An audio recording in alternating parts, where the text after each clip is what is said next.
quiet, yeah. We were built to thrive, yeah. I think that we've all had enough. What keeps you up at night, yeah. Make all the demons quiet, yeah. We were built to thrive, yeah. I think that we've all had enough. Oh, yeah, I think that we've all had enough. Sick of dealing with the old plan. They know that we're calling it wrong. You got me like, oh, yeah, I think that we've all had enough. Sick of dealing with the old plan. They know that we're calling it wrong.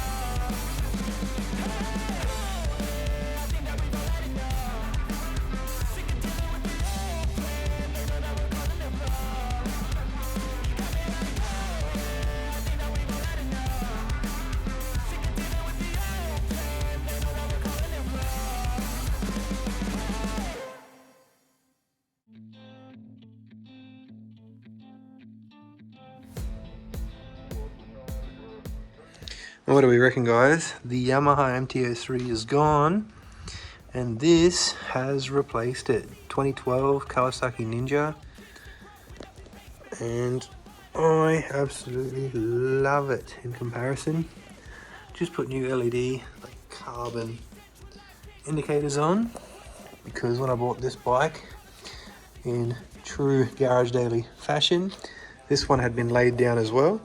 Had a bit of an accident due to way too much tyre shine. Well, tyre shine being used on the tyres, which obviously is a big no-no when it comes to motorbikes.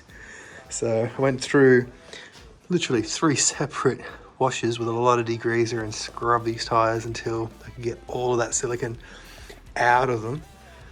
But yeah, guys, I'm loving this thing. Had my first ever riding lesson today, and let's just say I failed doing U-turns. Never done U-turns before, where you have to keep your feet up on the pegs, pretty much no throttle, just using clutch control, letting it sort of idle as you're turning, and then having to look the direction that you're turning. I struggled. I managed to pull it a few times at the start, and I seemed to get more nervous the longer the lesson went on. Pulled into like a normal size sort of street and I could do it, and then there's a couple of streets where apparently they do the tests and you have to do a U-turn, and it's like very narrow road. So I'm hoping that I'm lucky when I do go for my test in the coming weeks, that I get a normal size road. Because I'm not blaming the bike, I'm not blaming the turning circle. It's just my balance turning in, leaning in and steering where I've got to go that I'm trying to get used to and trying to get wrapped into my head, because it's just second nature to sort of put a foot down when you're going so slow, just for that control. Anyway, thanks for joining us, guys. I hope you like the decision that I decided to keep the Ninja and sell the MT-03. The steering just felt stiffer in the MT-03. I mean, it's probably a good thing for highway speeds and stuff like that, but for around town, it just felt too tight. Whereas this steering's a lot looser, flows a lot easier. I don't know if it's just because it's got thinner tyres maybe.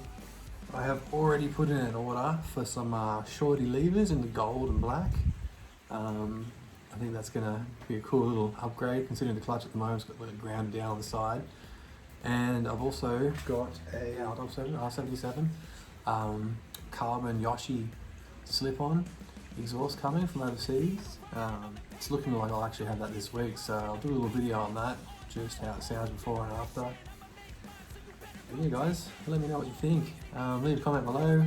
If you want to follow the build, make sure to subscribe, and yeah, just keep an eye on the channel. Anyway, let me know below, guys, what you think of the Ninja 400. If it'll suit a guy that's 6'3" and 170 odd kilos. See some pretty cool comparison videos, the RC90, 390 and the other KTM 390 versus the Ninja 400. The KTM seems to get it off the line for like the first 20 meters, but then the Ninja just seems to destroy it after that. So, anyway, guys, have a good one, have a good weekend. I'll catch you in the next video.